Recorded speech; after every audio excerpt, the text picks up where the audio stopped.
সব জ্বালানি তেলের দাম বাড়ল। বিশ্ববাজারে জ্বালানি তেলের মূল্য বৃদ্ধির কারণে দেশের বাজারে সমন্বয় করে দাম বাড়িয়েছে সরকার।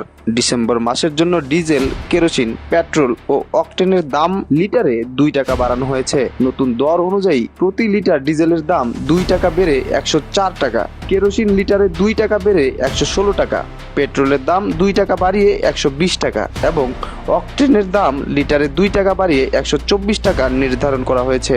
রবিবার 30 নভেম্বর রাতে জ্বালানি ও খনিজ সম্পদ বিভাগ এ সংক্রান্ত প্রজ্ঞাপন জারি করেছে। আগামীকাল সোমবার 1 ডিসেম্বর থেকে এ নতুন দর কার্যকর হবে। জানা গেছে, বিশ্ববাজারের সঙ্গে সামঞ্জস্য রেখে জ্বালানি তেলের স্বয়ংক্রিয় মূল্য নির্ধারণ গত বছরের মার্চ থেকে শুরু করেছে সরকার। সেই হিসেবে প্রতি মাসে নতুন দাম ঘোষণা করা হচ্ছে। বর্তমানে জ্বালানি তেলের দর নির্ধারণ ছাড়াও আন্তর্জাতিক বাজারের সঙ্গে মিল রেখে প্রতি মাসে তরলীকৃত পেট্রোলিয়াম গ্যাসের দাম নির্ধারণ করে Bangladesh energy regulatory commission. Bangladesh petroleum corporation সূত্রে জানা গেছে, বর্তমানে বছরে জ্বালানি তেলের চাহিদা প্রায় 75 লাখ টন। মোট চাহিদার প্রায় 75% ডিজেল ব্যবহার হয়। বাকি 25% চাহিদা পূরণ হয় petrol, octane, kerosene, jet fuel, Parnell oil সহ বিভিন্ন জ্বালানি তেলে। ডিজেল সাধারণত কৃষি, সেচে, পরিবহন ও জেনারেটরে ব্যবহার করা হয়। অকটেন ও পেট্রোল বিক্রিতে সবসময় বিপিসি লাভ করে। মূলত ডিজেল বিক্রিতে বিপিসি লাভ ও লোকসান নির্ভর করে। জ্বালানি তেলের মধ্যে উড়োজাহাজ ব্যবহৃত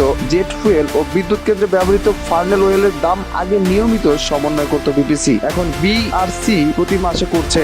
আর ডিজেল, কেরোসিন, পেট্রোল ও অকটেনের দাম নির্ধারণ করে জ্বালানি ও খনিজ সম্পদ বিভাগ। জ্বালানি বিভাগ জানায়, প্রতিবেশী দেশ ভারত ছাড়াও উন্নত বিশ্বে প্রতি মাসে জ্বালানির মূল্য নির্ধারণ করা হয়।